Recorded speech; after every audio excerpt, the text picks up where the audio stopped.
Hello and welcome to another turn of Pyrene, playing in the slowest blitz. And we're on turn 54, which as you can see I have titled Eyes of God because Eyes of God is cast, and not by us. So we'll go ahead and go through the turn first, and then I'll jump into, I have pulled up all of the Eyes of God stuff, so we'll take a look. We put up the Forge of the Ancients.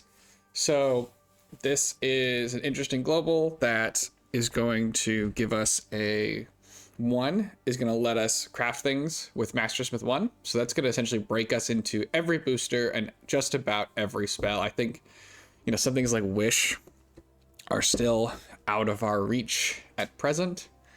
But for pretty much everything short of that, this is gonna put us in, and maybe a couple of cross paths that we don't have.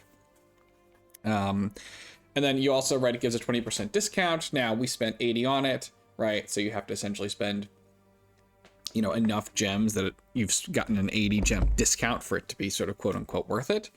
But if you were going to, if you consider that, you need it for the booster basically, right? We're kind of like spending 80 gems to unlock all these boosters. And then the more we do, the more we get back. And it is possible, of course, if you spend enough gems on items to fully pay back your investment.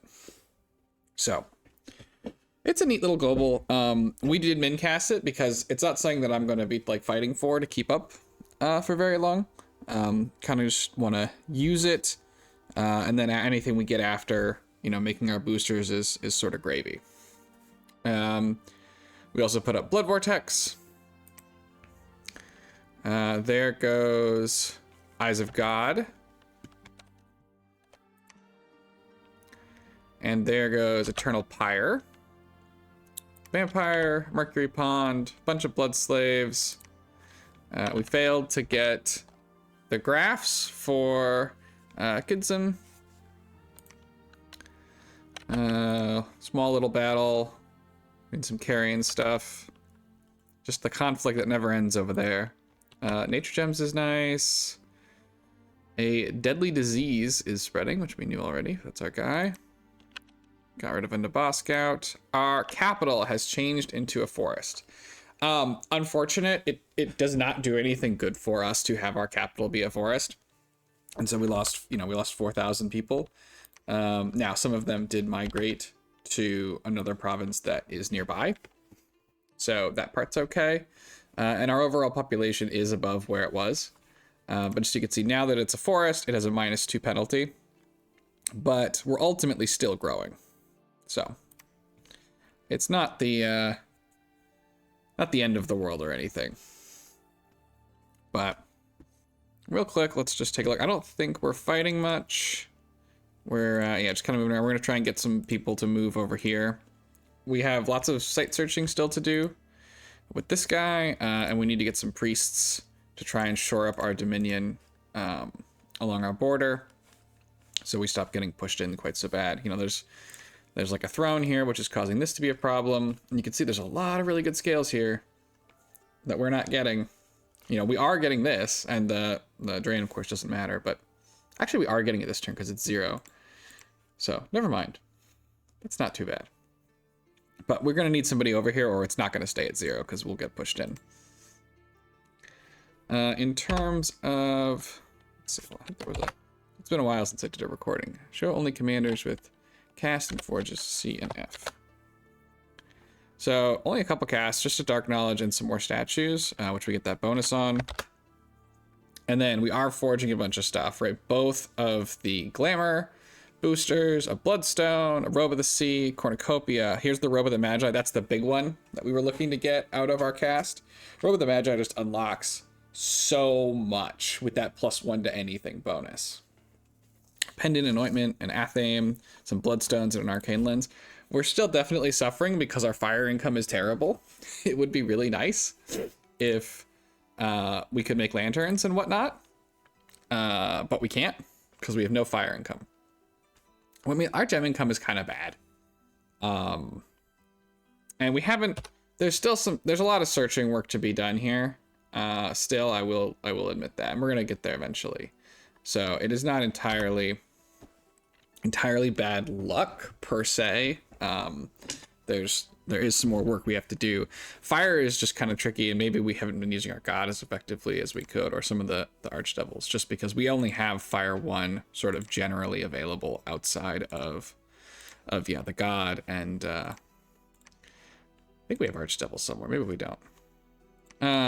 Well, we could summon archdevils. Oh, here he is. Yeah, I swear we had him. Yeah, they're outside searching as best they can. So we're trying to fix it,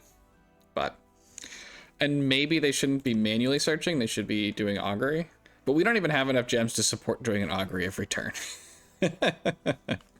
Also lost our dominion here. We got to get that back, even through our sacrificer. So definitely a bit of a pain there. But anyway, let's go ahead and swap to, yeah, we're making items this turn. Let's go ahead and swap to the graphs. Let's see if I can get my thing to flip right.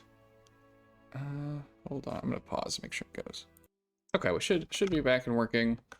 And we've got the graphs. So Nabab put it up and was not kind enough to share his own graphs. You know, very, very shameful behavior. But we'll go ahead and look at everybody else's, and then we'll also watch. I don't think this is the case, but even if you take your own graph out, right, if you're the highest, you will mess up the axes. So, well, if like the top person ends here, we'll know that Nabab is actually somewhere above. So first, in no particular order, we've got army size. Unsurprisingly, as Fidel is at the top, and you can see they've had some big ups and downs, which pretty much correspond to their fight with Man, which makes sense. He's the only one who's really fighting them, and they've been fighting for a very long time. We're way up there, but obviously, like, most of our stuff is trash that's blood hunting. And that's probably going to be the case for Vanarus as well. That's not going to necessarily be the case for Man.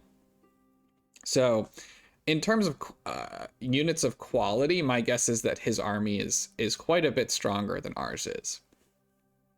Agartha, Abyssia, and Ulm very much at the bottom here. Okay, that's army size. Next up, we have provinces. So Vanarus is in the lead, followed by Man, and then we're kind of tied with Abyssia in third. That's fine. I think if we were number one, we'd be eating a coalition right now. I think as Pyrene, we want to be sort of comfortably within striking distance of the leader, but not actually the leader ourselves. I believe we will outscale Vanarus and Man, given enough time. I mean, the main person I'm worried about from scaling perspective is Nabab. I think they're the only ones from just a nation thing who can really outscale us. Theoretically, you know, like starting the game off as Fidel would have a huge advantage and could potentially expect to be way, way ahead of us on research. I will get to that in a second. Ulm too. But we have the most access to the demonic hordes and sort of untethering our economy from the game board with all those blood slaves. Although, if the game goes late enough, that stops becoming as relevant as things like Armageddon start to appear, and those can mess with our blood hunting. We also, yeah. So anyway, provinces. Vanarus number one, followed by Man. So I think we're okay. I think we're kind of where we want to be on provinces. Here we've got income. Similar to provinces, although Vanarus is way ahead. Given this amount of income, I would expect that he's doing quite well in research as well. He went ahead and recently, just ate a bunch of Man's land, which is why as Fidel didn't change very much, or it's actually gone down, even as Man goes down. That is Vanarus just inserting himself into that conflict to eat a bunch of free Man land, which unsurprisingly Kitchen was not very happy about. But so we're doing okay. We're trying to also work on our upkeep, you know, by reducing our upkeep with things like transformation. So we may have, even though we have lower income, it may be that we're getting a little bit of extra mileage out of some of our mages from an upkeep perspective. Vanarus also way ahead on gems. This one's a little dicey. You can see the rest of us are pretty close. Amusingly enough, Man and Asphodel down at the bottom. Presumably they've not had as much chance to site search all their land because of this never-ending conflict. But Vanarus is way ahead. It was also revealed in the game chat by Cookies that someone in a cold province has a conjuration discount site. And I think that's only Vanarus at this point. We'd have to check, but I think they're the only ones with cold. And that is doubly important because they have so they've got all the Rus line of summons, which they could get. A lot of those are conjuration, and so they can get a discount on their whole summons line.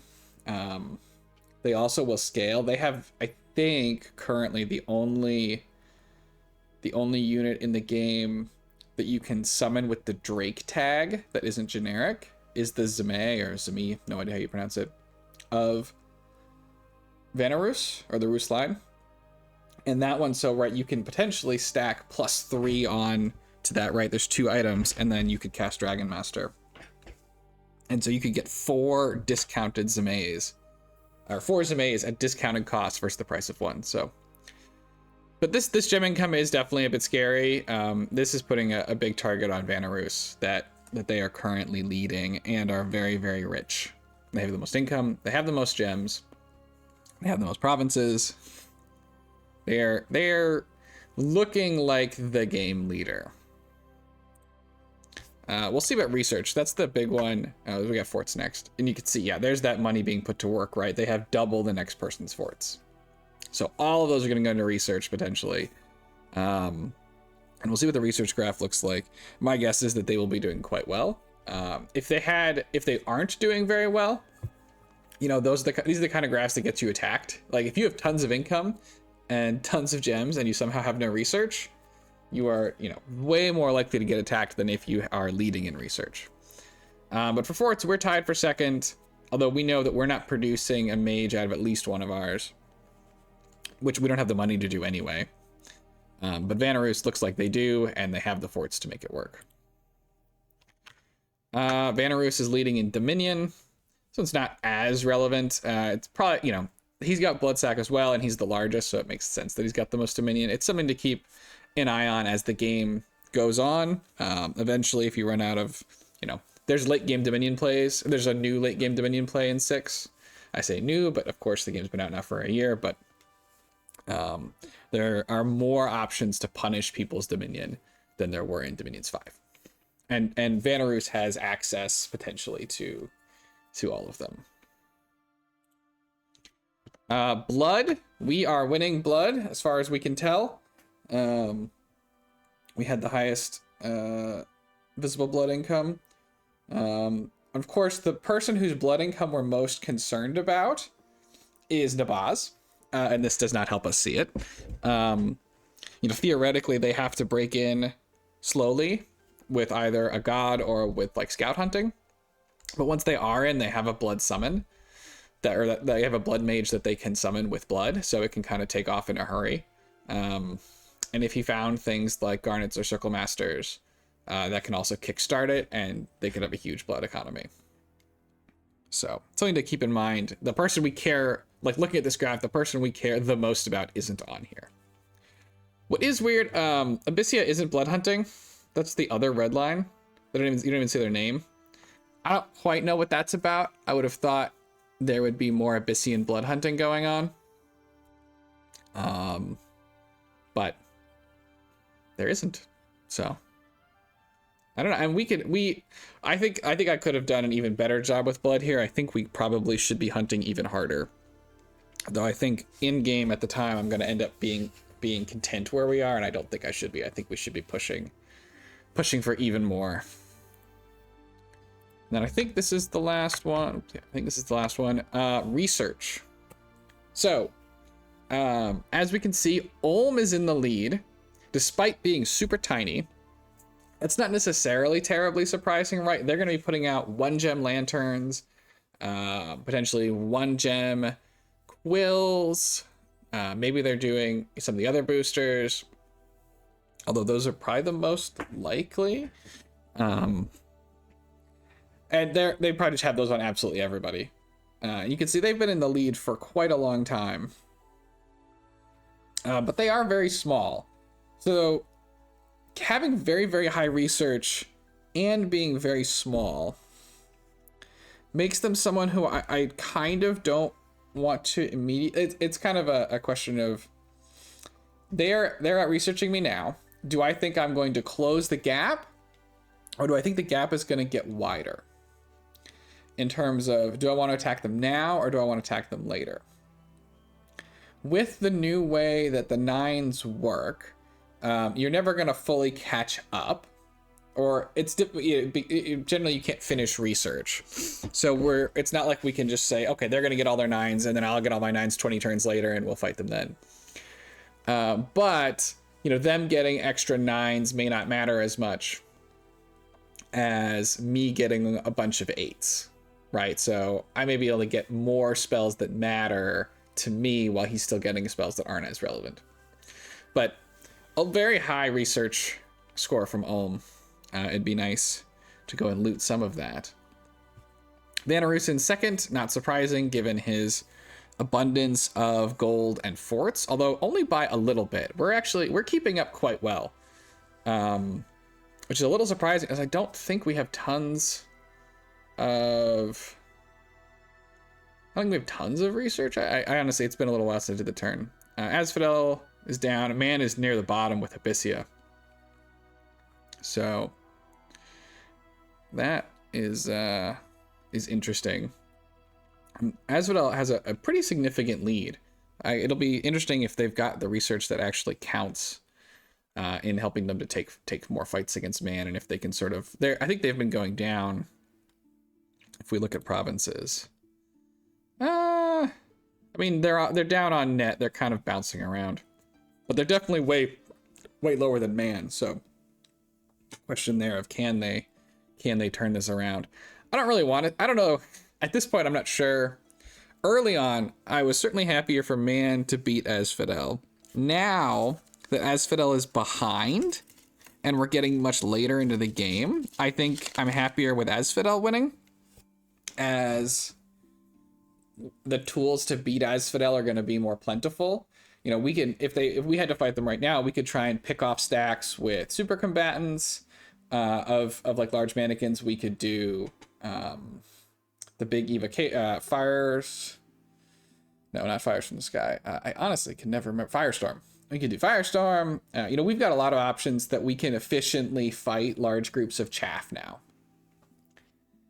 And we're better. I think we're probably better at fighting large groups of chaff than we are fighting, all the elites that man is putting out. Although we have plenty of options there too. So, I mean, if they're just going to keep killing, if they just keep fighting each other until the end of time, that also, while everybody else kind of grows around them, that works too.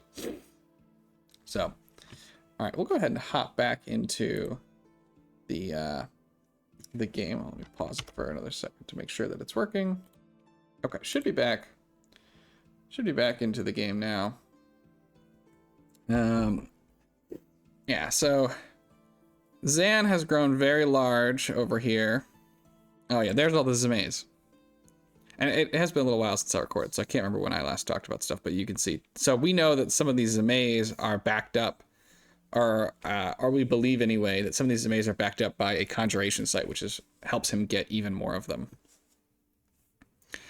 I don't think that we want to fight Zan by ourselves. And Kijin is too busy fighting Asphodel to, I think, be really helpful. Like, I think he would, if we attack Zan, I think he would continue to try and fight Zan. I don't think he would just peace out on us. But I don't think he's going to be able to put forth a full effort. And Zan is ahead of us in pretty much all relevant metrics. Not to mention, we are waiting for our almost there. We're gonna finish Infernal Crusade this turn. But we've got a lot of turns before that's kind of ready to go. And then we could look to attack if we still wanted to. But it would be nice. It'd be nice if we could sort of get like Nabah on board too, and just sort of, we don't have to necessarily kill Zan, but it's sort of like what he just did over here to Kijin. It'd be nice if we could just like take a bite. Just, you know, bring him back down to the realm of the rest of us mortals a little bit. But we're not particularly close to making a move. I don't want to do it by myself. And we're kind of trying to scale up with our demons here. And honestly, Ulm is probably tastier. They're just quite small. And yes, they have a lot of research, but relatively quickly we should be able to get some of our 8s together. So we have all the resistance stuff. So another bit that came up from Eyes of God is that Nabah mentioned that he could tell what Ulm's end game plan was, or see, he's like, I can see his strategy, something, I don't remember the exact words, something like that. And that to me suggests not a, so he can see all the sites, of course, right? So it's got to be a site. That to me does not suggest something like a discount site, because it's hard to know exactly what your plan is with a discount site. It would suggest to me more that it's a site that gives something that is unique.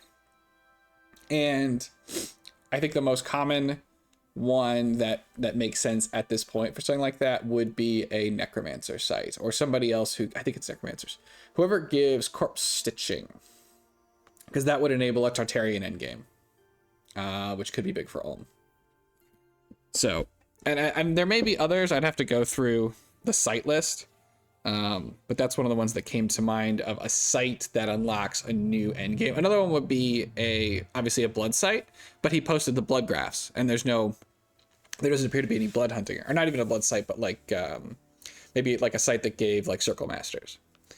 But with no blood hunting going on, that doesn't seem very likely. It's possible that maybe he just found it this turn, and that's something that's going to be happening soon, but I don't think that's super likely. So I think he may end up with tarts. Now, tarts are not a huge problem for us. With access to Blood 8, any mix of Sorginas at a Sabbath can just do Infernal Prison, and we can try and deal with our tart problem later. Could potentially also do a lot of Life for a Life spam if they're not set up to deal with that. So big super combatants, like solo super combatants, are 100% not our problem. Super combatants, embedded into an army, could be more challenging. And it's something we gotta think about. And there we're a bit more at the mercy of the targeting. Even if we have the range to Infernal Prison the tart, it's possible that they may just cast Infernal Prison on something else. So, and again, I think with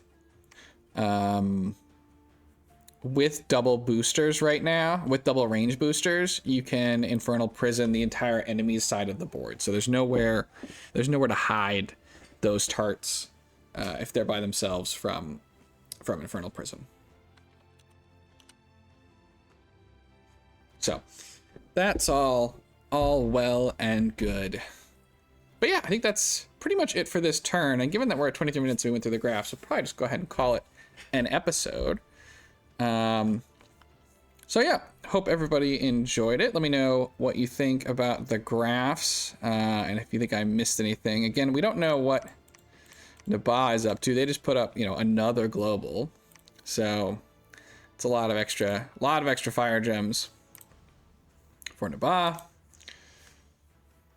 But we'll have to see how the game progresses. We're kind of still in a little bit of a holding pattern, waiting to see what people do, and more than that, trying to get our demons online, right? And the tricky part with a blood, like leaping for a big blood spell, like Infernal Crusade, is that you can't just immediately put it into action, right? Like if we researched,